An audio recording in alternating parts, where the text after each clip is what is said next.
heureux de vous retrouver. Alors, les terriens de ce soir, Cadmerade. Cadmerade, bonsoir. Bonsoir. Je vous ai vu arriver tout à l'heure sur le plateau, disant bonjour à tous les techniciens. C'est vrai que vous n'avez pas chopé la grosse tête, vous êtes resté simple, Ouais, pourquoi? sympa, dispo. Ouais. En même temps, ça sert à quoi d'être une star de cinéma si on peut pas être désagréable avec tout le monde? C'est vrai. Hein? Mais j'y arrive pas. Vous allez finir par dégoûter les jeunes de vouloir faire acteur, Cad. Très chouette. Également avec nous ce soir, Olivier Barrault. Ça fait plaisir de vous voir tous les deux. Depuis le temps qu'on rêvait d'une reformation. Ça y est, c'est fait. Ah non, c'est Aubert et Bertignac. Également avec nous ce soir, Safia Lebdi. Bonsoir. Safia, vous êtes cofondatrice du mouvement Ni pute ni soumise, membre du conseil régional Île-de-France pour Europe Écologie Les Verts et désormais membre des Femen, ces féministes qui manifestent en montrant leurs seins. Ah, c'est ça. Là, ce soir, vous manifestez pas. Là. Avec nous, Benoît Apparu. Benoît Apparu, député UMP de la Marne. Quelle histoire, quel dommage, ce duel Copé-Fillon. Pour une fois qu'un UMP pouvait gagner une élection depuis 2007, c'est dommage, vraiment. En P3, après le zapping et Gaspard Proust, nous accueillerons notre invité du samedi 20h. Ce soir, France Guérin, bénévole et bénéficiaire des Restos du Cœur. Voilà, l'émission s'appelle Salut les Terriens et le groupe Les Gréments de Fortune.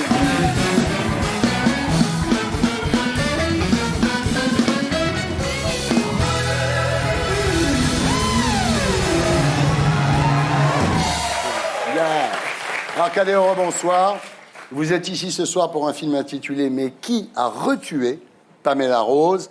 qui sort mercredi 5 décembre, dans lequel, 10 ans après le premier épisode, vous renouez avec l'esprit de vos débuts à la radio, sur scène, à la télé. C'est vrai que quoi que vous ayez fait depuis, les gens continuent à vous parler de Pamela Rose et vous demandent de faire une suite. Donc vous l'avez fait. Ouais, il y a deux choses qui reviennent quand on rencontre le public. C'est le Camoulox et Pamela Rose. Voilà. Et un peu Manitas de Un l'habitat. peu Manitas, oui, Ah, bien sûr, bien sûr. Ah, bah oui, bien sûr. Mais c'est comme Safia. On va peut-être trouver un truc, quoi. Hein, entre Manitas et... Non, mais... Alors, qui a retué Pamela Rose raconte donc la suite des aventures de deux flics pathétiques, Bullitt et Ripper, membres du FBI, sur une trame policière qui tient la route. Et c'est bourré de gags, de vannes, d'absurdes, c'est nos limites, quoi. C'était la condition, en fait, pour qu'on le fasse. Ouais. Donc, nous allez-y, lâchez-vous, faites ce que vous voulez. Oui, ça se voit. Donc, on a sauté sur l'occasion. Avec Julien Rapneau également, hein, le Ouais. co-scénariste déjà du premier film. Voilà. On regarde à quoi ça ressemble. Et maintenant qu'il a été réélu, il devrait se lâcher sur la déco, c'est tout vieillot ici. Hein. Moi, président, je te mets un jacuzzi. Ah, mais où? Bah là, à la place de la cheminée. Là. Vous êtes des mormons? J'appelle la sécurité. Mais non, je déconne, Cadet Olivier, j'ai la grosse patate, demandez-moi ce que vous voulez. Pour la baraque. On voudrait tourner une suite à Mais qui a tué Pamela Rose. Alors cette fois, les personnages que nous interprétons, les agents du FBI Bullitt et Ripper, Big bisou, big bisou. doivent déjouer une tentative d'assassinat. FBI, sortez de là les mains en l'air tout de suite. Si tu bouges, t'exposes ta sale petite gueule de bâtard. Sur la présidente des États-Unis d'Amérique. Vous avez pensé à prendre votre brosse à dents, les codes nucléaires? Oui. Monsieur Potam? Oh merde. Vous êtes vraiment une mère poule pour moi. On va rien toucher, rien déranger, rien salir. Hein.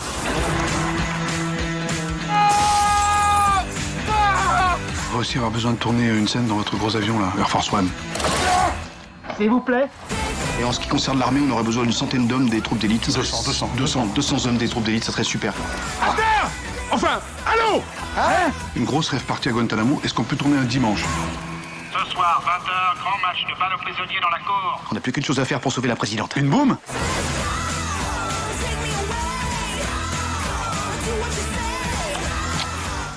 Bon alors, c'est d'accord? Yes, you can.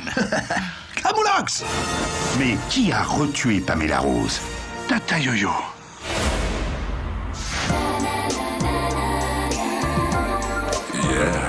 Qu'est-ce que c'est que ça?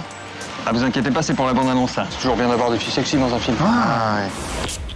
Voilà, qui a retué Pamela Rose en salle mercredi 5 décembre. Alors moi, je l'ai vu, et je le dis, c'est très marrant. J'adore les mises en abîme. Au bout d'1 heure de film, Kat dit, là, ça fait qu'1 heure, quoi. Le film doit durer 1h30, qu'est-ce qu'on fait maintenant? Et ça repart. Il y a aussi le directeur de production qui arrive en disant non, ça on peut pas, c'est trop cher. Il y a plein de trucs un peu Mel Brooksiens comme ça. Ça, on l'a vécu en fait. On l'a vécu Ouais. ça un peu. À un Ah oui. moment donné, on avait des petits problèmes d'argent et donc on s'est dit on va le mettre dans le film quoi. Ouais. On n'a plus de thunes quoi pour faire les hélicoptères, les avions, les sous-marins. Ouais. Et le mec vient de dire. Ouais, le mec vient de C'est très dire. drôle. Alors il y a beaucoup d'autodérision. Hein. Il y a un personnage à un moment qui murmure à l'oreille de Cad, attention, tu tournes trop. Oui, ben, c'est vrai. Mais je continue quand même, tu vois. Ouais. Pourtant, on me l'a dit, hein, on m'a dit... Ouais. hein. Bah, cette année, on En vous fait, a vu je à continue. l'affiche de 3 films. Hein. Ah bon, déjà? C'est pas beaucoup hein, par Non, rapport pas à terrible. certaines Bah, années. j'ai un hein. peu levé le pied quand même. Hein. D'habitude, c'est 5 films par an. Hein. J'aime ça, c'est mon boulot. Hein. Il paraît que des fois, vous dites à l'animateur, quand vous arrivez sur un plateau, c'est quoi le film, là, déjà? Scad, quand on vous dit qu'on vous voit trop, vous dites, j'ai vu mon père partir travailler tous les jours à 7h du matin et rentrer à 9h du soir. Travailler, c'est tous les jours. Non, c'est-à-dire que j'ai été élevé dans le travail, quoi. Genre, Ouais. c'est comme si on disait à une Mais infirmière, nous non plus. aujourd'hui, tu vas pas à l'hôpital. Oui. Tu ne vas pas. Nous Oui. c'est un peu notre boulot, donc c'est un peu facile. Bon, enfin, bon, de toute façon, je me défends pas, je m'en fous en plus. S'en fout. Moi, je continue. Non, mais on bosse, quoi. Tout va bien, quoi. Ouais, ça va. Bon, c'est cool. Non, Ça c'est va, vrai, tu quoi. me poses Non, chier. tu m'emmerdes, là, que Ouais, tu ça me fais va. chier, Oh. quoi, là. Putain, ça, j'ai une turbo, ta gueule, toi. Alors, Cad, vous êtes effectivement aujourd'hui l'un des acteurs les plus bankable du cinéma français. L'acteur préféré des Français, j'ai entendu. Ouais, ouais, vous avez fait 20 millions Classe. d'entrées avec les Ch'tis. C'est vrai. Vous avez été couronné par l'Académie des Césars. C'est vrai. Vous avez lu la Déclaration des droits de l'homme. C'est vrai Un aussi. 14 juillet, place de la Concorde. Devant, Il y a balance les noms, il y avait qui? Il y avait Vous vous rappelez Angela Bachar Merkel, el-Assad. il y avait Bachar el-Assad. Oui. C'est l'époque où on était copains avec lui. C'est vrai, vous étiez? Ce jour-là, je rêvais qu'il fasse Manitas de l'Habitas. Ouais, j'ai pas pu. Ça aurait été mieux. Vous êtes une star internationale. Vous voulez qu'on continue l'interview en anglais, là, non? Oui, parce que c'est vrai. Non, mais ce qui veut dire, c'est vrai que j'ai plus l'habitude de m'exprimer en anglais. Parce qu'évidemment, les États-Unis, C'est normal, maintenant. l'Inde, enfin tous Ouais. les pays limitrophes me réclament. Alors, Olivier, quand on est avec lui, comme vous en ce moment pour la promo, on n'a pas l'impression d'être le mari de la reine d'Angleterre toute la journée, non? Il y a pas mal d'avantages, hein, je veux dire. Ouais. Voilà, on a une voiture, on a un chauffeur, voilà, on va dans les bons restos, on se pose pas de questions, donc voilà. Est-ce que vous, personnellement, vous avez souffert du succès de Cad? Absolument pas. J'en étais fier. Et je peux même le dire honnêtement, ça m'a aidé aussi à faire Bien sûr. mon second film après Ce soir, Jean chez toi. Et, donc voilà, et voilà, c'est bon d'avoir un ami. Cad, Oui. vous êtes trop haut, trop fort. On va faire une interview autodestruction.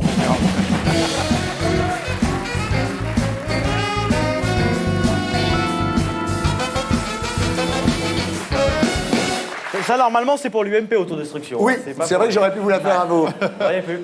Qu'est-ce que vous ne supportez pas chez Cad Merad?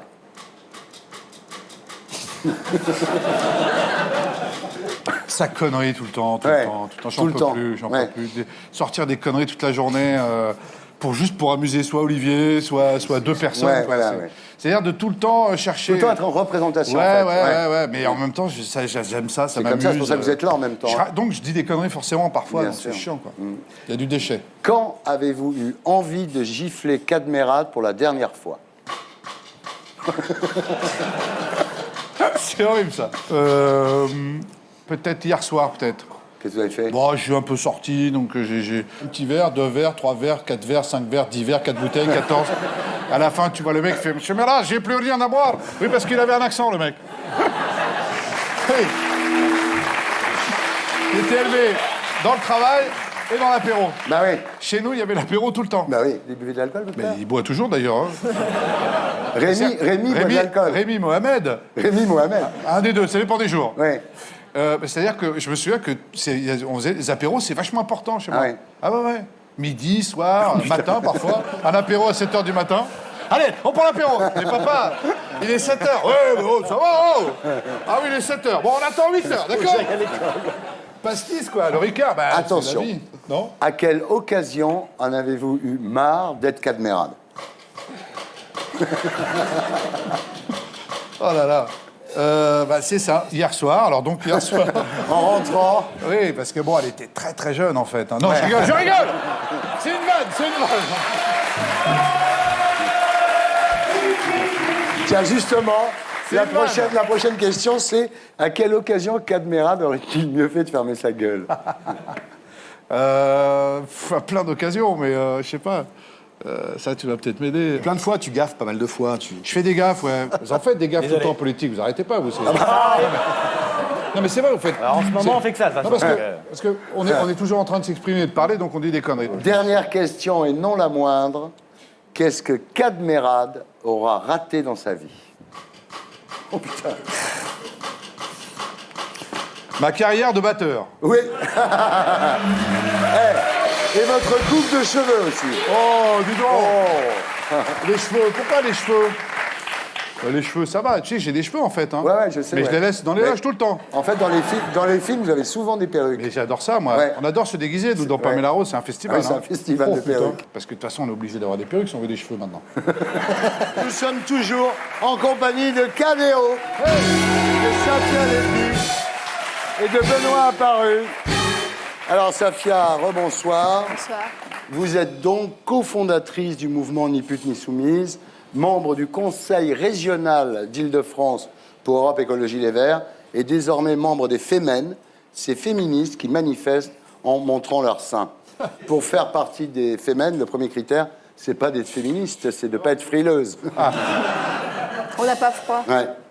Alors les Femen se sont fait remarquer en manifestant sous les fenêtres de DSK au cri de « Fuck me in a Porsche Cayenne ». C'est quand même génial. C'est bon, putain. Sur le parvis des droits de l'homme au cri de « Plutôt à poil qu'en burqa ». Et le 18 novembre dernier, dans une manif contre le mariage gay, au cri de « Fuck God ». Je trouve pas mal.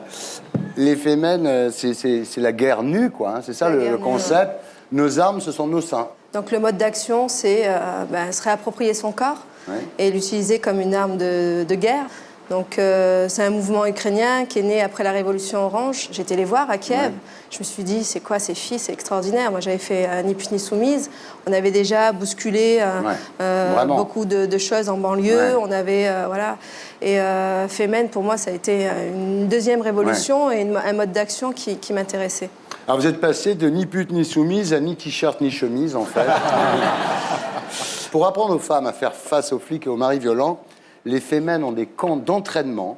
Hein. En France, c'est au Lavoir Moderne, à la Goutte d'Or. Qu'est-ce que vous faites dans ces camps d'entraînement? On apprend à se battre. On apprend à se défendre plutôt. On fait des pompes, on saute partout, on court. Et puis surtout, c'est qu'on apprend à gérer sa voix. Puisque les actions féminines, c'est très intense. Ça dure, on ne sait pas combien de temps ça peut durer. C'est le temps que la police nous arrête ou le temps où on prend justement ces coups, comme on a pris les coups avec le GUD lors de la manif. Donc voilà, donc c'est pouvoir poser sa voix, porter des slogans, tenir avec la pression et puis courir vite surtout. Moi, je les trouve très courageuses parce que se retrouver face à des mecs du GUD ou de Civitas qui sont des tarés finis, je veux dire, il faut vraiment y aller, quoi. Il faut vraiment pas avoir peur. Elles ont des couilles. Ouais, exactement. Des ovaires. Mais alors, vous défendez toutes les femmes. Est-ce que vous défendriez Nadine Morano? Ouais, c'est un peu compliqué. Qu'est-ce qu'elle a fait, Nadine Morano? Bon, c'est pas de sa faute, Nadine. Oui. Qu'est-ce qu'elle a fait? Alors, bah, rien, c'est Nadine, quoi, c'est tout. en tout cas, vous défendez très mollement Europe Écologie Les Verts.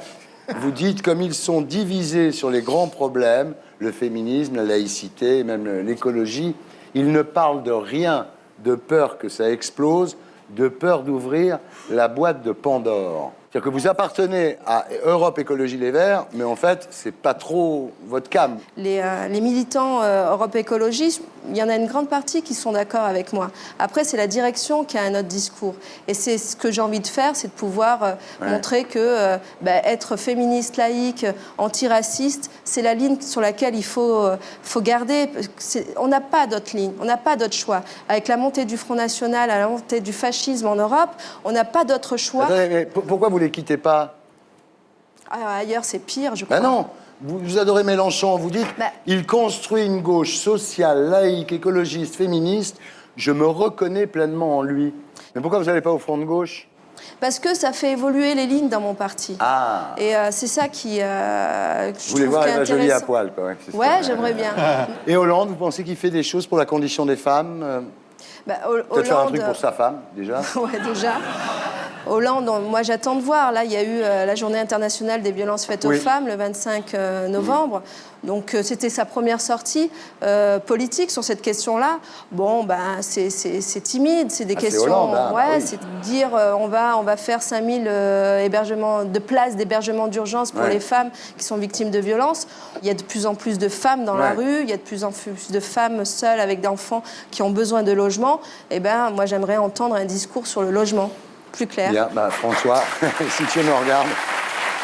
Benoît Apparu, bonsoir. Bonsoir. Vous êtes député UMP de la Marne, ancien ministre du Logement. En fait, vous avez réussi quoi en tant que ministre du Logement? Vous avez trouvé un appart au moins? Ça, c'est pas de problème. Non, parce que la dernière fois que vous êtes venu, vous viviez dans un 35 mètres carrés. Alors je me suis fait du souci parce que je me dis, à l'époque où il était ministre, il avait 35 mètres carrés dans le 11e. Maintenant qu'il n'est plus ministre, il doit être dans un carton, non? Non. J'ai le même appart, mais voilà, on achète avec les moyens qu'on a. Bah ouais, bien sûr. Ça prouve qu'un animateur, ça touche beaucoup mieux qu'un ministre. Ah bah vous savez pas dans quoi j'habite. Alors ça va, vous avez retrouvé Châlons en Champagne? Exact. Mais je l'avais pas quitté. La grosse déprime quand même. Non, absolument pas. Non, absolument pas. Très belle ville. Bah comme vous êtes adjoint au maire, vous n'allez pas dire que c'est pourri en même temps. Oui. Alors en parlant de champagne, vous savez comment on fait pour reboucher une bouteille de champagne? Bah, demandez à Jean-François Copé. Oh, je vais essayer de m'en souvenir de celle-là. Mais l'avantage, c'est que là, vous pouvez aussi demander à Fillon. Oui, alors vous avez fait très fort dimanche soir, après l'échec de la tentative de médiation d'Alain Juppé, quand vous avez tweeté « La droite morte ». C'est formidable. C'est du Libé, quoi. C'est génial. Parce qu'effectivement, j'avais le sentiment d'assister au suicide en direct, Ah oui. non seulement de l'UMP, mais de la droite, mais beaucoup plus loin que ça. Parce que traditionnellement, qu'est-ce qui se passe? Quand nous, on est faible, le PS, il est fort, et vice-versa. Et quand le gouvernement PS est faible, et nous, on est faible, et qui en profite, c'est effectivement les extrêmes. Le Pen, et le risque aujourd'hui d'une droite faible, c'est effectivement d'avoir des extrêmes qui en profitent. Mais je vois pas où est le problème. Non, mais là, vous avez été génial. On expliquera, c'est pas Là, grave. vous avez été génial. C'est trop tard. Là, vous avez été génial, c'est qu'après la droite morte, vous avez proposé à vos followers de zapper pour regarder sur Gulli « Génial, mes parents divorcent ». Vous êtes bon, hein? Et puis alors après, vous avez parlé de député dépité. Bien aussi. Alors,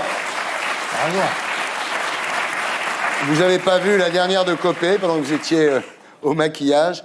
Je suis officiellement président de l'UMP, aussi sûr que 2 et 2 font 5. C'est marrant, l'UMP. Vous avez un peu de mal à compter. Vous n'arrivez pas à compter les bulletins. Si ça se trouve, c'est pour ça que les déficits ont explosé pendant que vous étiez au gouvernement. Alors, on compte bien les bulletins, mais en fait, on oublie des départements. Oui, c'est pas tout à ça. fait la même chose. Enfin, c'est bien la première fois qu'une campagne électorale est plus intéressante après qu'avant. C'est vrai. C'est au moins Vous ce qu'on peut savez, dire. tous les soirs de scrutin, tout le monde dit « j'ai gagné ». Ouais. Et ben là, effectivement, tout le monde l'a dit. Oui, Ouais, c'est ça. bien C'est le pour de problème. vrai. Mais là, le problème, c'est que c'était vrai. Eh ben, on va en parler. On passe maintenant à l'actualité de la semaine avec l'édito de Blacko. Et c'est Hervé Gattegno, éditorialiste sur RMC et BFM TV, que nous retrouverons sur ce plateau après le Magnéto.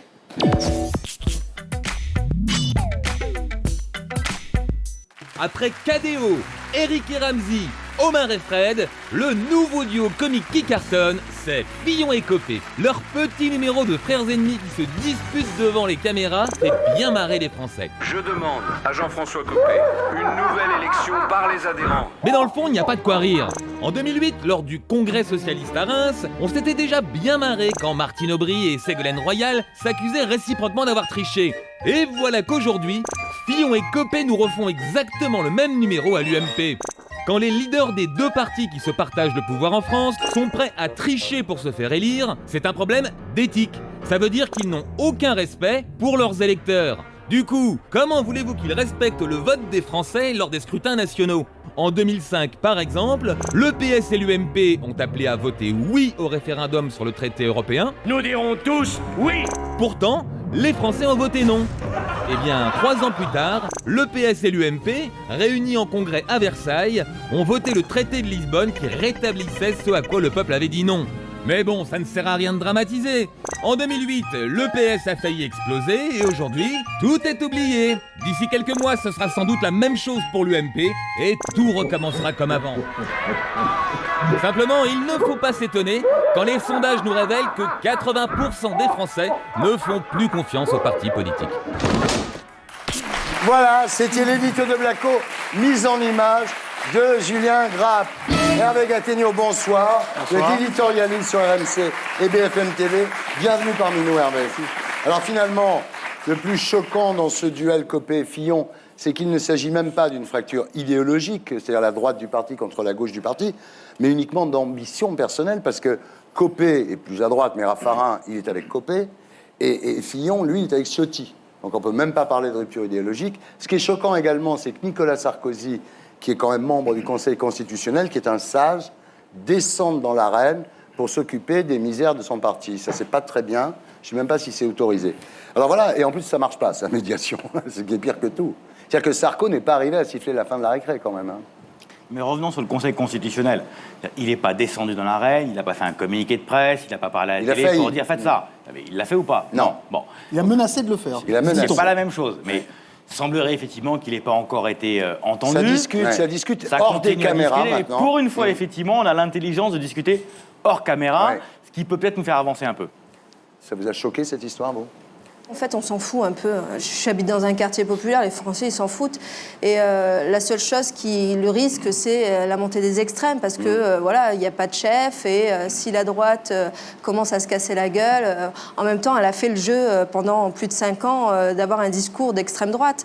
Donc, c'est la continuité pas aussi. Tous, hein, pas apparu. Hein. Pas tous, mais il y a eu quand même pas mal de dérives. Qu'on entend tous les 4 matins. Honnêtement, on a un peu de mal à imaginer quand même quelqu'un qui serait fondamentalement un sympathisant ou un adhérent de l'UMP qui dirait « Ah bah Copé et Fillon n'ont pas réussi à se mettre d'accord, je vais aller adhérer au Front National ». Sauf si on est Patrick Buisson. Mais lui, il a peut-être déjà adhéré. Lui, il a peut-être déjà sa carte. Il y a juste une petite confusion qu'il ne faut pas faire.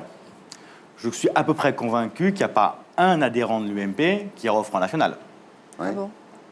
Par contre, un électeur, c'est pas la même chose. Ouais. Et ce qui nous intéresse tous, au-delà de nos partis politiques, composés d'adhérents, c'est effectivement savoir ce qui va se passer aux prochaines élections. Ouais. Non, en fait, c'est au-delà de l'éternel problème. Évidemment, la droite est bonapartiste et la gauche l'est un peu moins. C'est vrai. On a eu Chirac-Giscard, on a eu Chirac-Balladur. Enfin, on voit bien que pour arriver au pouvoir, ils sont obligés de se castagner, quoi. C'est dans leur ADN, d'une certaine façon, non? Il y a même une grande tradition dans la vie politique française. Il faut se rappeler que François Mitterrand a pris la tête d'un parti dont il n'était pas membre en 1971 au Congrès d'Épinay. C'est quand même... Contre Savary. C'est pas rien. Et puis ensuite, toute la carrière de Jacques Chirac a été faite de nombreuses trahisons. Oui. Et aujourd'hui, il est regardé comme une sorte de statue, un vieux sage de la vie politique française. C'est quand même, il faut quand même le dire, dans le parti de M. Apparu, c'est la première fois qu'on vote pour de vrai, avec des vrais électeurs qui viennent mettre un bulletin dans l'urne. Avant, c'était jamais arrivé. Si c'était arrivé au moment de ce qu'on avait appelé la fronde des rénovateurs contre Jacques Chirac, bah, il est évident qu'ils auraient bourré les urnes, pareil. Juste un point quand même, arrêtons cette caricature.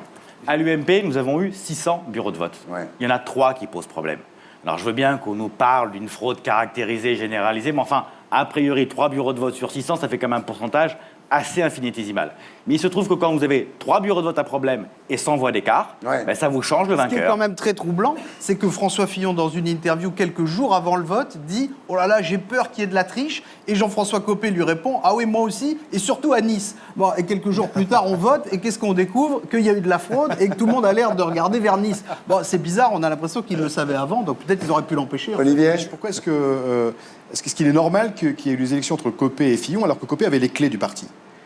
Est-ce qu'il n'aurait pas été logique que ce soit un organisme externe qui organise ça et que Copé n'ait pas les clés et qu'il ne puisse pas influencer, ou Fillon d'ailleurs? Mais là, pour le coup, c'est le président qui demande à finalement être réélu. Est-ce que c'est normal? Moi, ça ne me choque pas. C'est pas ça qui me choque. Prenons un exemple. 2017, François Hollande se représente. Il doit démissionner? Il a les clés d'État pourtant. Il a les clés d'État. Est-ce qu'il va démissionner pendant 6 mois de campagne électorale? Non. Par contre, il y a une étanchéité totale entre sa fonction présidentielle et effectivement la campagne en tant que telle, les moyens de la campagne électorale. Est-ce que c'est aussi étanche? C'est peut-être là où effectivement on a eu un problème. Il n'y a pas eu l'étanchéité en question. Vous trouvez pas, vous, quand même, non, qu'on a sentiment que la démocratie de la Ve République fonctionne quand même? Non, ça fonctionne pas, mais ça on le sait. Moi, en plus, j'en suis la preuve vivante. Moi, j'ai dû me battre pour être une élue qui vient des quartiers populaires. Donc, moi, j'espère que Hollande mettra et appliquera le non-cumul des mandats, parce que c'est super important de renouveler la génération. On voit très bien les 2 gros partis, c'est des vieux mecs. Là, on voit très bien Copé et Fillon. Il est très beau à Paris. C'est un combat de coq, c'est tout. On a faire à ça. Donc il faut renouveler... que les citoyens se réapproprient la politique. Mais bien sûr, et ça, il faut que le non-cumul des mandats soit appliqué. Il va y arriver, vous croyez, Hollande? Il n'a pas le choix. Ah bon, pourquoi vous allez le... Ah oui. Moi, j'ai faim, j'ai la dalle. Non, mais je me noie un peu là-dedans, moi. Ouais. Je sais, hein, je suis désolé, mais c'est pour ça qu'avec Olivier, on ne parle jamais de politique, parce que moi, je ne sais pas... Si, on en parle un peu, on en parle, mais je me noie dans des paroles. Vous parlez des 75% qui vont vous prendre à vous. C'est vrai que c'est un peu... Voilà, oui, bah forcément, ça nous fait chier. Mais moi, je suis d'accord pour participer à... Voilà, que tout le monde... Je crois que c'est dans la manière dont on prend l'argent. L'autre fois, tu disais un truc, c'était intéressant. Si tu ne veux pas payer tes impôts, si tu veux pas payer un impôt... Voilà. Non, attends, déconne pas. Va au bout. Non, mais je vais aller au bout, parce que j'ai trouvé ça intéressant. D'accord, mais tu payes ton médecin, tu payes ta sécurité sociale, tu payes les médicaments. C'est ça. Voilà, c'est ça. Qu'est-ce que vous en pensez? Sortir... Non, mais c'est pas possible. Non, mais c'était utopique. C'est même pas utopique. J'ai trouvé ça bien, mon chéri. Ça m'en dit que ça pose un problème. C'est qu'en règle générale, pourquoi on prend des impôts aux riches, très bien, et pourquoi on prend beaucoup d'impôts aux riches, pour que justement celui qui ne peut pas payer son médecin n'ait pas à le faire. Oui. C'est le principe de la solidarité, de la redistribution. Si vous faites ça, vous faites une croix sur la Si solidarité vous faites ça, oui, non, mais c'est pour ça que le riche paiera beaucoup moins. C'est con. C'est débile. Ouais, bien sûr. C'est débile. Non, mais moi, je suis... Tu t'en fous en plus. T'es riche et t'es pas malade. On continue à discuter de l'actualité de la semaine avec l'édito de Blacko 2.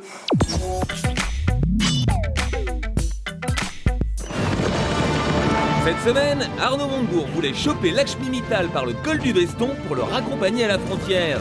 Nous pouvons parfaitement utiliser ce que tous les États modernes et développés du monde savent utiliser, c'est-à-dire la nationalisation temporaire. Le mois dernier, c'était le fisc français qui accusait Amazon et Facebook de ne pas payer assez d'impôts.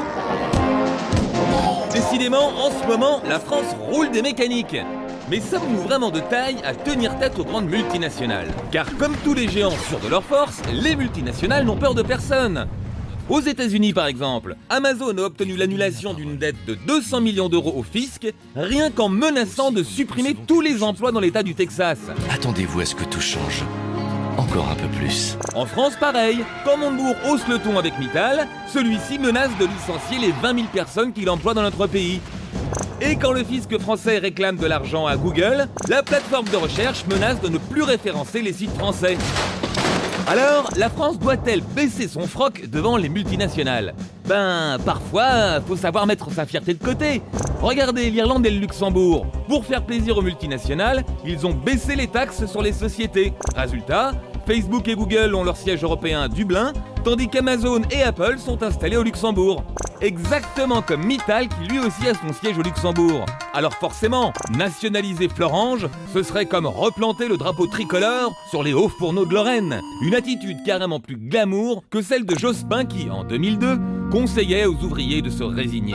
Qu'est-ce qu'on attend le gouvernement pour faire des choses? À chaque fois qu'il y a un plan social, on doit nationaliser. En se battant contre Mittal, Montebourg n'est pas sûr de gagner le combat. En revanche, s'il ne se battait pas, il serait sûr de perdre les prochaines élections. Et donc on y va, à fond la caisse. Voilà, c'était l'édito de Blacko 2, mise en image de Julien Grave. Voilà, alors, Montebourg, en fait, c'est le véritable ministre de la communication du gouvernement Hérault. Il amuse la galerie en marinière. Dès qu'une usine va fermer, il dit « Ne quittez pas, j'arrive ». Je dirais que plutôt que le ministre de la Communication, c'est le ministre de l'énergie, c'est le ministre du volontarisme. Ouais. Donc il essaye de faire le contraire de ce que Jospin avait fait il y a quelques années. Vous savez, Jospin avait dit « L'État ne peut pas tout ». Montebourg, il essaie de montrer que l'État peut faire quelque chose. En l'occurrence, qu'est-ce qu'il essaie de faire? Pas de nationaliser, comme certains le disent, dans le sens où l'État voudrait faire de l'acier. L'État en France ne va pas faire d'acier. C'est pas de ça qu'il est question. Il est question d'une situation dans laquelle M. Mittal, qui avait pris des engagements devant l'État français, devant le précédent gouvernement. M. Mittal devait investir, il devait maintenir de l'emploi, et finalement, il ne le fait pas. M. Mittal, il est d'accord pour fermer les hauts fourneaux, parce qu'il trouve que c'est pas rentable, ça l'arrange pas, mais en revanche, il veut garder la partie rentable de l'usine. C'est terrible à dire, mais c'est à lui. Mais c'est à lui, d'accord, mais la sidérurgie française, elle a été renflouée, nationalisée en 1981, renflouée avec des milliards d'argent des contribuables français, ensuite privatisée et ensuite objet d'une OPA qui a été faite par M. Mittal. En 2006, Thierry Breton, ministre du même bord que M. Apparu, a essayé de mettre un maximum de conditions. Il a essayé en réalité d'empêcher la prise de contrôle de la sidérurgie française par M. Mittal. Il a échoué. Ouais.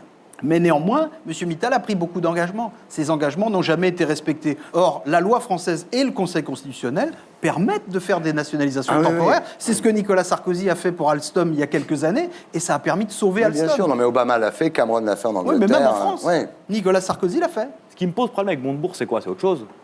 C'est quand effectivement, il va trop loin en disant « on ne veut plus de M. Mittal en France ». C'est la bagatelle de 20 000 emplois. C'est pas Mittal qui a fait un chantage en disant « je vais retirer 20 000 emplois ». C'est M. de Montebourg qui, à la une des Échos, nous dit « on ne veut plus de M. Mittal en France ». Vous ne croyez pas que c'est volontaire de sa part? Non, attendez. Vous ne croyez pas qu'il a envie que ça fasse le tour du monde? Oui, mais je pense que c'est une erreur. Parce Bah, qu'effectivement, l'image de la France à l'international, d'avoir le patron de l'industrie, le ministre de l'Industrie qui dit « les industriels, barrez-vous », je ne suis pas convaincu que ce soit une bonne image pour la France. Il ne dit pas « les industriels, barrez-vous ». Il dit « Monsieur Mittal, les 20 000 industriels emplois ». qui ne respectent pas les promesses qu'ils ont faites à l'État français ne sont plus les bienvenus chez nous. C'est ça qu'il dit. Attendez, mais je voudrais qu'on reste sur ce que vous disiez à l'instant, Benoît Apparu. C'est-à-dire qu'à un moment, ça donne quand même de la France une très mauvaise image, et nos concurrents en profitent. C'est-à-dire le maire de Londres, Boris Johnson, qui est allé en Inde pour dire aux industriels indiens, n'allez pas en France, vous serez persécutés. Là-bas, les sans-culottes ont pris le pouvoir. Alors évidemment, nous, on sait bien que ce n'est pas des sans-culottes, mais quand on est industriel indien, on va investir en Allemagne ou en Italie ou en Espagne plutôt qu'en France. C'est tout le risque. J'entends bien le combat pour ce site. Je le partage. Peut-être pas la technique, mais oui, je pense qu'on peut essayer de sauver ce site. Donc il faut le faire, et il faut effectivement beaucoup de volontarisme politique, et de ce point de vue-là, je le reconnais volontiers à Montebourg. Le problème, c'est que de mon point de vue, il va 1000 fois trop loin. Il en fait trop. C'est pas un rôle avec Hollande. C'est-à-dire, Hollande, il fait good cop et Montebourg, il fait bad cop. Quoi. Ça peut être ça. Mais pourquoi vous vous embêtez avec la forme? Ce qui m'intéresse, c'est le risque. C'est le fond dans cette affaire. On s'en fiche de la forme. Mais non, on s'en fout pas de la forme. Mais si, on s'en fiche. Désolé, quand à la limite, effectivement... il a parlé trop fort et il a parlé trop vite, peut-être, mais s'il a raison sur le fond. Le maire de Londres, il dit qu'en France, ce sont les sans-culottes qui gouvernent. Et Montebourg, ce qu'il veut montrer, c'est qu'il baisse pas son pantalon. Oui. Il peut dire la même chose. Il y a une différence. D'accord. Il peut dire exactement la même chose. Il peut faire le même boulot sans forcément, me semble-t-il, dire on veut plus de M. Mittal en France. Au-delà de ça, c'est quand même un peu l'impression qu'on a aujourd'hui, c'est que le gouvernement français s'attaque aux multinationales. C'est pas mal. Enfin, on peut douter du résultat. Est-ce que ces gens-là sont pas naïfs? Parce que Montebourg, c'est sans doute un très bon avocat, mais il n'a jamais travaillé en entreprise. Il connaît pas le business. Vous savez, s'il faut attendre qu'un homme politique ou un ministre ait travaillé en entreprise on n'en aura pas pour qu'il puisse s'en occuper, on va pas en avoir beaucoup. Est-ce que ces gens-là connaissent le business? C'est un sujet très difficile. Est-ce qu'ils savent à qui ils ont affaire? Est-ce qu'ils savent aux loups sauvages à qui ils ont affaire? Non, mais ils savent surtout, comme nous, comme vous, Thierry, comme nous tous, ils savent à qui ils ont affaire, c'est aux ouvriers de Florange. Qu'est-ce que vous allez leur dire aux ouvriers de Florange? Vous allez leur dire, vous n'aurez plus de boulot parce que M. Mittal, qui nous avait promis de sauver votre emploi, a finalement changé d'avis parce que le cours de l'acier s'est modifié en Europe. Non, vous ne pouvez pas leur dire ça. Il faut bien trouver une solution. Et Benoît Apparu, s'il était au gouvernement aujourd'hui, il ferait pareil. Non, il peut faire les mêmes rodomontades sur le site pour sauver le site, avoir la même énergie pour sauver le site sans, me semble-t-il, mettre entre guillemets en cause ce qu'est la France à l'étranger au travers de ce type de phrases-là qui ne servent à rien dans le cadre d'une négociation avec M. Mittal. Safia? Je pense qu'il a eu raison d'avoir un coup de poing, un coup de gueule comme ça, parce que Mittal, c'est, voilà, vous avez dit, il avale le monde et on voit très bien en Belgique, Mittal, au Luxembourg, le mec, il a la même commencé, chose. il avait une aciérie minuscule en Inde. Bien sûr. C'est un type exceptionnel. On en fait le grand méchant loup en France, parce que bon... Mais en fait, c'est un homme d'affaires exceptionnel. Bien sûr. Vous pensez que le politique a une chance contre le capitalisme sauvage? J'espère qu'il a une chance. Faut pas se laisser faire. Quand j'entendais Google qui menaçait de je sais plus quoi là ils disent si vous voulez pas être d'accord avec nous, on ne référencera plus les sites français. Mais je trouve ça dingue, mais insupportable, au moins que des. C'est à eux, ils font ce qu'ils veulent. Ouais, mais les gouvernements doivent pouvoir agir sur ces gens-là. C'est pas normal de menacer la menace à l'emploi, le chantage à l'emploi. Je trouve ça dingue. Moi, je sais pas comment ces gens-là font pour se lever le matin, se regarder dans le miroir, en sachant que sur un coup de pouce comme ça, ils peuvent virer des gens ou menacer des gens. Je trouve ça fou. On a un problème qui est très simple, malheureusement. Vous avez des boîtes qui sont mondiales et des règles nationales. Voilà. C'est aussi basique que ça. C'est une bonne conclusion. Non, mais c'est aussi basique que ça. C'est la fin de ce débat. Je vous souhaite une bonne soirée. À demain pour une autre émission. Bonsoir. Bravo. Merci d'être là. Merci beaucoup. Merci bien. Voilà, dans un instant, la météo de Catherine Laborde. Ensuite viendra l'émission des racines et des pieds. Hervé, merci d'avoir été avec nous. Nous sommes toujours en compagnie de Cadéo, de Safia Léppi, de Benoît Apparu. Et nous accueillons notre invité du samedi 20h, ce soir, France Guérin. Bonsoir, madame. Bonsoir. J'accueille maintenant Gaspard Proust pour Elle est pas belle la vie.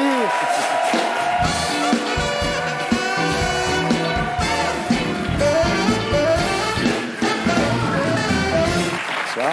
Super. Bonsoir. Merci. Alors, cette semaine, politique. Ça fait vraiment longtemps que BFM n'a pas diffusé une aussi bonne série. Alors, c'est émouvant ce qui se passe à l'UMP. Hein. Franchement, dans ce parti obsédé par la viennoiserie sous Ramadan, voir débarquer le printemps arabe à l'UMP.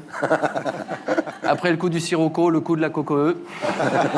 Alors, qui a gagné? C'est un problème d'image. C'est un problème d'image. Quand tu vois la tronche de Copé, même sans scrutin, tu te doutes qu'il a triché. Alors que Fillon, avec ou sans scrutin, t'es sûr qu'il a perdu. Bon, celui qui, moi, me déçoit vraiment, c'est Copé. Je veux dire, avant de faire putschiste, il aurait peut-être dû faire un stage en Corée du Nord ou en Syrie. Ouais. Pour un type qui se veut de la droite décomplexé, quelle déception. Enfin, franchement, fallait un petit coup d'État apparu, un petit truc à la chinoise, vous voyez, là. Arrêter Fillon à l'heure du laitier, le foutre en caleçon rayé, chaussettes à pois, devant une cour martiale neutre, Balkany procureur, Morano juge, Copé pour avocat, sous la surveillance d'une personne extérieure neutre. Takedine. Alors on diffuse tout ça, évidemment, on diffuse sur le site de l'UMP, autocritique publique de Fillon, Pizou, les rizières à betteraves de la Sarthe. Alors oui, je sais que c'est un peu violent, mais au moins ça a de la gueule, quoi. C'est quand même d'un autre niveau que les luttes internes au PS. Enfin, au PS, quand même, Ségolène, au bout de 2 jours, elle lâche l'affaire, c'est une tristesse, quoi. Enfin, la lutte Aubry-Royal à côté de Copé-Fillon, c'est comme comparer un magasin bio à un abattoir sans étourdissement, quoi. Il y a de la virilité chez vous, c'est ça qui est bien, tu vois. Non, moi, franchement, je trouve que la guerre de l'UMP, ça donne une image déplorable du PS. Moi, je voudrais pas être défendu par des hommes qui sont pas passionnés à mort par ce qu'ils font, tu vois. Ouais. Enfin, quand on aime les trucs virils, on prend pas sa carte au PS, c'est une évidence. De toute façon, il suffit de lire le programme. Mariage pour tous, la parité, la protection des hamsters en Alsace. Enfin, je veux dire, c'est qui a pondu le programme? Marc Lévy, enfin, tu vois. De toute façon, le vrai drame de cette histoire, c'est que dans le fond, les deux, ils s'aiment. Je suis sûr que s'ils ouvraient un compte sur Mythique, pour tout ce qu'ils partagent entre eux, ça ferait pas tilt, mais voir crack, boum, quoi, tu vois. Je vois bien la petite annonce, Braquemar obséquieux, cherche notable taiseux pour passion dévorante.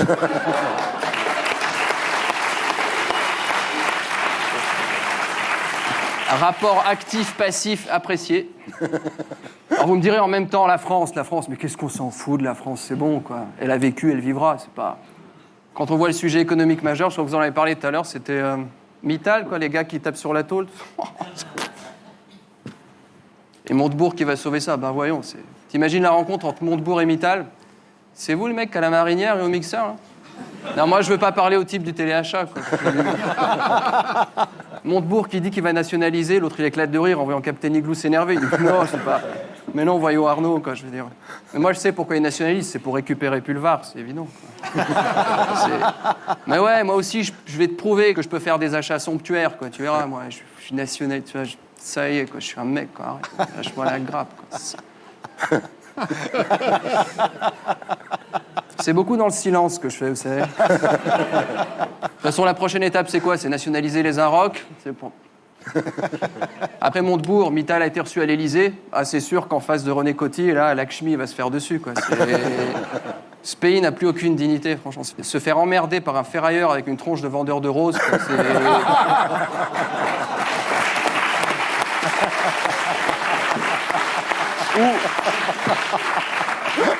Pauvre France, où vas-tu, quoi? Où vas-tu? Surtout quand on voit ce qui tracasse le gouvernement en ce moment, c'est quoi? C'est les punks à chiens qui font des cabanes sur des tarmacs en jachère. Enfin, c'est l'impression de voir le rassemblement annuel des sosies de Zaz, quoi. Non, mais ça c'est du sujet, quoi. Ça, c'est du sujet, quoi. Faire des tables rondes avec des terroristes nature et découverte, enfin... Des tables rondes, des cagettes retournées. Moi, le côté SDF des bois, sans douche fixe, enfin, je sais pas, quoi. Je sais de quoi je parle, hein, ça. Une fois, je suis sorti avec une altermondialiste. Chacun ses dossiers, hein. Bon, le seul côté pratique avec une altermondialiste, c'est que pour les mycoses, t'as pas besoin de passer au labo, ça se voit à l'œil nu.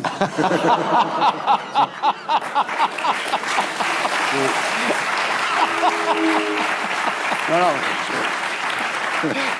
J'étais obligé de faire une semaine de thalasso pour m'en remettre, quoi, sinon... Alors pendant ce temps, Valls et Taubira, Black et Mortimer de la présidence, qui s'excitent sur la Corse, mais laissez-les tranquilles, les Corses. Je veux dire, dans un monde où le bruit est un fléau, respectez un peu leur loi du silence. Je veux dire, ferait mieux de lancer une alerte enlèvement pour retrouver Jean-Marc Ayrault. Et immigration, moi j'ai lu le truc, hein, immigration choisie, on demande surtout des médecins et des ingénieurs. Ça tombe bien, quoi. C'est typiquement le genre de métier qu'ils ont en excès dans les pays du Sahel. C'est un peu comme si on ouvrait des quotas de charcutiers pour les ressortissants iraniens, quoi. Bref, faut être réaliste, c'est vrai qu'on peut pas accueillir toute la misère du monde, quoi. On a déjà la CGT et SOS Racisme.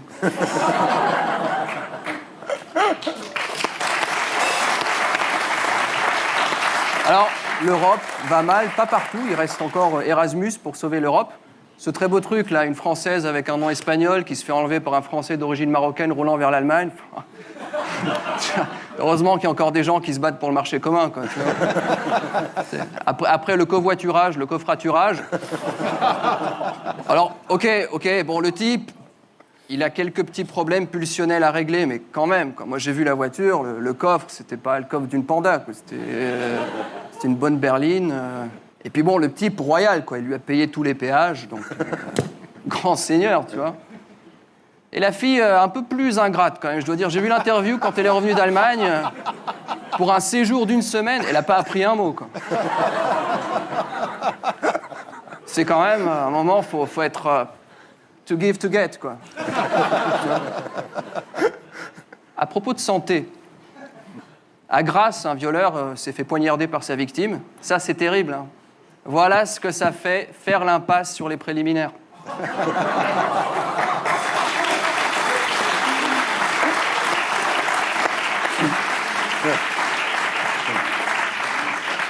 Parlons culture. Le Portugal ne participera pas à l'Eurovision faute de moyens. Putain, si c'est comme ça, moi je regarde pas. Et à l'international, pareil, les terroristes ne sont plus ce qu'ils étaient au Mali. Alors ce type qui s'est fait kidnapper, je sais pas, l'otage qui demande la mobilisation de la France, bon, classique, hein, tout en précisant qu'il est bien traité. Il est au courant de ce qui se passe dans ce pays, quoi. Il y a les restos du cœur qui ouvrent, lui il est nourri, logé gratos. Enfin, c'est bon, quoi, démerde-toi.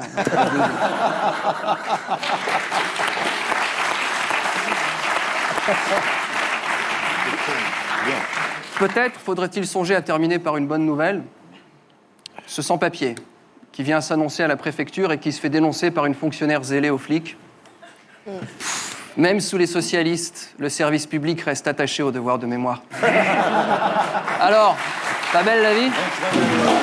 C'était Gaspard Faute, que vous retrouverez ici la semaine prochaine. Et d'ici là, sur canalplus.fr, vous pouvez suivre l'actu de l'émission sur Twitter, réagir sur le compte Léthérien et le hashtag SLT. On passe maintenant à notre invité du samedi 20h.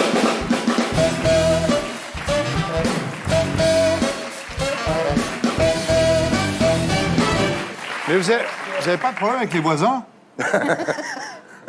Pardon. Excusez-moi. Non, mais non, parce qu'il joue fort, non? France Guérin, rebonsoir. Bonsoir. Vous êtes né le 27 avril 1953 dans le 20e arrondissement de Paris. Votre père était tripier au Halles. Et votre mère, vous ne l'avez pas connue, elle vous a abandonné quand vous aviez 9 mois. Tout à fait. Alors jusqu'à l'âge de 5 ans, donc, vous vivez chez une nourrice. Oui. Et vous pensiez qu'il s'agissait de votre mère, en fait. Voilà, tout à fait. Ouais. Ma maman Rousseau, je l'appelais. Et puis un jour, votre père vous dit qu'il a trouvé une nouvelle maman pour vous. Et en fait, c'est une terrible marâtre. Pendant des années, ça va être des brimades, des punitions, des coups. Oui. Et vous dites, si je suis sourde d'une oreille, c'est à cause de ces caresses. Voilà, tout à fait. Oh. Alors, cette nouvelle maman vous enferme régulièrement dans le placard à balai. Et là, dans l'enfer de la maltraitance, votre colère contenue se transforme en énergie bienveillante. Bon. Vous êtes arrivé à à résilier. Voilà, tout à fait. Faire le contraire de ce qu'on m'a fait. Ouais. Alors, vous êtes dans le placard en train de jouer avec la serpillière. Oui. Et vous vous répétez, quand je serai une grande dame, j'aurai plein d'enfants, je leur ferai ce qu'on m'a pas fait et je leur ferai pas ce qu'on m'a fait. Ce qu'on m'a fait, tout à fait. Et encore maintenant. Et j'ai toujours eu cette devise envers mes enfants. Voilà. Alors, vous avez 16 ans quand votre belle-mère vous met à la porte. Elle était ni belle ni ma mère. Oui. Voilà. Alors, vous vous baladez, avenue de Wagram, et vous tombez sur une annonce dans la vitrine d'une boulangerie. Oui.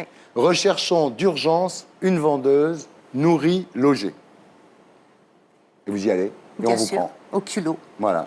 Et là, vous êtes logé au-dessus de la boulangerie dans une petite Voilà, chambre, et vous tout dites, à fait. le premier week-end, vous avez passé tout le week-end à vous demander ce qui vous arrivait tellement vous étiez heureuse, quoi. Voilà, Ouais. d'être libre, de pouvoir faire ce que je voulais. Voilà. Voilà. D'être indépendante. Voilà, Ouais. exactement. Mais quelques mois après votre embauche dans cette boulangerie, une méningite Oui, vous plonge dans le coma pendant 2 semaines et au réveil, vous êtes hémiplégique. tout à fait. Oui, oui. 1 an de rééducation, vous finissez par remarcher et là, vous avez découvert le monde médical. Oui. Parce que on ne s'était jamais occupé de moi. Ouais. Et tout le temps que j'ai été à l'hôpital et en rééducation, on s'occupait de moi. On Ouais. me soignait, on me choyait. Et pour moi, j'étais heureuse. Et ça vous donne envie de devenir infirmière. Tout à fait. À 19 ans, vous faites un enfant avec un beau jeune homme Un beau pompier. qui repart aussitôt. Oui, mais bon, il ne savait pas que j'étais enceinte. Ouais. Et voilà, donc... Donc cet enfant, vous l'élevez en faisant des petits boulots. Oui. Et en cachette, parce que j'étais pas majeure. À l'époque, c'était 21 ans. Ouais. Et comme j'avais fait un séjour à la DAS, j'avais peur qu'on me prenne mon bébé. Ouais. Quand vous avez 21 ans, vous entrez comme femme de ménage à l'hôpital. Oui. Et puis petit à petit, vous y croyez pas, mais vous finissez par être infirmière. Voilà, tout à fait. En faisant mes études et avec mon bébé, bien sûr. Et puis, voilà. Vous devenez infirmière, vous faites 2 enfants, 2 filles, mais vous ne laissez pas le père entrer dans votre vie. Hein. Non, parce Pourquoi que je voulais pas donner un beau-père à ma fille aînée.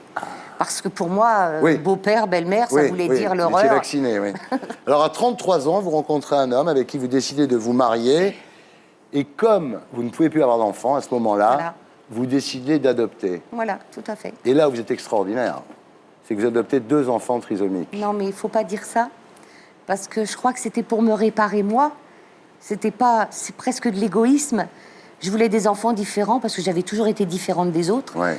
Et pour moi, c'était réparer un petit peu tout ça. Tout va bien jusqu'au jour de 2004 où vous perdez votre mari. C'est la vie. Vos 3 filles ont quitté le foyer Voilà. et vous restez avec les 2 garçons trisomiques. Et c'est là qu'un ami vous parle des Restos du Cœur. Oui. Et vous devenez bénévole au Restos du Cœur. Parce que j'avais été obligée d'arrêter de travailler parce que mes enfants sont différents, donc écoles différentes et ainsi de suite. C'est-à-dire qu'au début, vous faites des remplacements la nuit, mais Voilà. c'est très difficile avec Tout à fait. les enfants Avec dans la les journée. enfants, oui. c'est pas possible. Oui. Et donc, c'était ou les mettre en foyer, et ça, non, j'ai pas adopté des enfants pour les mettre en foyer, ou arrêter de travailler. Donc, Voilà. j'ai arrêté de travailler. Voilà. Voilà, vous devenez bénévole au Restos du Cœur et vous découvrez les Restos du Cœur. C'est-à-dire, vous découvrez qu'il y a beaucoup de femmes enceintes, vous découvrez qu'il y a énormément de personnes âgées et surtout la honte. Ils ont travaillé toute leur vie, ils ont surtout les personnes âgées, et puis les mamans les femmes âgées qui n'ont jamais travaillé parce qu'elles ont élevé leur enfant, et c'est un travail, croyez-moi, mais elles n'ont pas de retraite, elles n'ont pas tout ça. C'est sûr, quand on connaît les montants des pensions de réversion, Voilà. on comprend qu'on est obligé d'aller au Restos du Cœur. 745 € par mois. Voilà. Et puis en 2008, vous commencez à vous apercevoir que vos fins de mois, à vous aussi, Sont deviennent difficiles. de plus en plus compliquées. La vie est devenue beaucoup plus chère. Et vous avez donc à l'époque 726 € par mois. Pour moi aussi, c'était quelque part la honte de montrer à mes collègues à tous, que j'allais besoin Oui, vous de avez honte. resto, C'est-à-dire que vous n'aviez jamais eu honte de vivre chichement, mais là, aller chercher à manger au Resto du Cœur. Oui. Pour moi, c'est quelque chose. La peur qu'on me dise que je pouvais plus élever mes enfants, ou qu'on me les enlève. Alors là, je me casse avec eux, il n'y a pas de problème. En fait, vous aviez honte de passer le cap, quoi. Voilà. Vous n'aviez pas le choix, en vérité. J'ai assez pour faire manger mes enfants, payer le loyer, enfin voilà. Mais j'ai pas assez pour les emmener en vacances, Ouais. pour les loisirs. Et même si mes loulous sont différents, pour moi, c'est important qu'ils connaissent le cinéma. Ouais. Ils vous connaissent. Qu'ils connaissent le musée. Même si, quelque part, je me dis, ils comprennent peut-être pas. Ce que je leur raconte, ça passe peut-être au-dessus d'eux parce que ils sont comme ils sont. Mais pour moi, c'est très important que je fasse avec mes garçons ce que j'ai pu faire avec mes filles. Enfin, moi, voilà. Moi, j'ai un tout petit budget. En début de mois, quand les allocations familiales arrivent, je divise, j'enlève tout ce que je dois payer, l'électricité, le téléphone, enfin, voilà. Quand, grâce au resto, j'ai pas fait de courses, j'ai pas dû acheter de viande ou d'un... Tout ce qui me reste le samedi soir, je le mets dans une tirelire. Et la tirelire, c'est... En ce moment, la tirelire est pour le cirque du mois de décembre. Et voilà. Et c'est comme ça que j'arrive à emmener mes enfants en vacances. En ce moment, vous êtes en train de faire un ours en peluche voilà. avec une vieille veste. C'est vrai, en plus. Qui vous a dit ça? Je sais tout. Non, c'est vrai, c'est vrai. Alors, Safia, quand vous étiez jeune à Clermont-Ferrand, vous aussi, avec votre famille, vous avez bénéficié des Restos du Cœur? Ah oui, tout le quartier même. Ouais. Oui, nous, le Resto du Cœur, quand Coluche il est mort, on a pleuré, mais c'était... Je veux dire, elle a complètement raison. Et moi, inconsciemment, peut-être, je suis en charge de la culture à la région Île-de-France et du cinéma. Et c'est ça qui nous manquait, parce qu'on arrivait à avoir les vêtements par Emmaüs, se nourrir avec les Restos du Cœur. Et ce qui manque, c'est la culture. Et la culture, c'est l'ouverture sur le monde. Moi, les Restos du Cœur, ça a été mais vraiment un soutien énorme. Moi, je me souviens d'une histoire, c'est que la honte, c'était ces steaks congelés. Je ne sais pas si vous vous rendez compte, mais j'ai grandi en Auvergne, il y a la nature, etc. Et qu'on se retrouve dans le congélateur à manger ces pavés de steaks congelés. Et ça m'avait marqué enfant parce que j'avais connu quand même la bonne viande. Et on est passé de la viande au steak congelé et ça m'a marqué enfant. Alors voilà, la 28e campagne des Restos du Cœur est commencée. Il faut quand même dire qu'on est passé de 8,5 millions de repas en 85 à 115 millions aujourd'hui. Ouais. Toujours en 2011, 41% venaient pour la première fois. Voilà. Cette année aussi, on en a qui viennent beaucoup pour la première fois. Vous me faites penser à un personnage de film. Non, je trouve ça très émouvant, d'ailleurs, je suis très ému parce que vous avez raconté. Vous me faites penser à un film qui s'appelle La vie est belle, de Frank Capra, le personnage de James Stewart. Excusez-moi, je suis ému, pardon. Faut pas. Si, non, mais... Votre histoire, elle est... Pardon, excusez-moi. Parler du film, tu veux que je dise? Oui, raconte ce personnage de James Stewart, est un type qui fait du bien, tout le temps. J'ai l'impression que vous êtes né pour faire du bien. Et l'histoire, c'est... il y a un moment, il fait une connerie, et il décide de se suicider, donc de disparaître. Et au moment où il va pour sauter, il y a un ange gardien qui vient et qui lui dit « Tu es sûr que tu veux disparaître ?» Il dit « Bah oui, parce que j'ai fait une connerie. » L'ange gardien lui dit « Attendez, avant de sauter, on va imaginer que vous n'avez jamais existé, et vous allez voir ce que serait devenu la ville et les gens que vous avez fréquentés si vous n'aviez pas existé. » Moi, c'est un film qui m'a bouleversé, et votre histoire, elle est incroyable, quoi. Là, il y a de l'espoir, putain, il y a de l'espoir. La vie est belle, regardez ce film, je vous en supplie. Montrez-le à vos enfants. Voilà. Et je vais lui demander de venir nous filer un coup de main à l'UMP, parce qu'on a besoin de bonne volonté comme ça, et on a besoin des gens qui pensent beau. Des gens qui ont de l'amour. Qui ont de l'amour et qui pensent beau. Voilà. Merci de votre témoignage. Voilà, c'était Salut les Terriens, votre talk du samedi, avec Can et Olivier, pour Qui a retué Pamela Rose, en salle le 5 décembre, mercredi. Safia Lebdi, merci, conseillère régionale Europe Écologie Les Verts d'Île-de-France et des Femelles. Benoît Apparu, député UMP de la Marne. Hervé Gattegno de RMC et de BFM TV. Et France Guérin, merci de votre témoignage, madame. Merci. Merci à tous ceux qui m'ont aidé à faire cette émission. Je vous laisse avec Made in Groland. Et pour les abonnés, à 20h55, The Double avec Richard Gere. Rendez-vous ici la semaine prochaine. Et d'ici là, sur canalplus.fr, avec en bonus le top des vannes, l'édito de Blacko, l'édito des Gréments et Gaspard Proust. Salut les Terriens.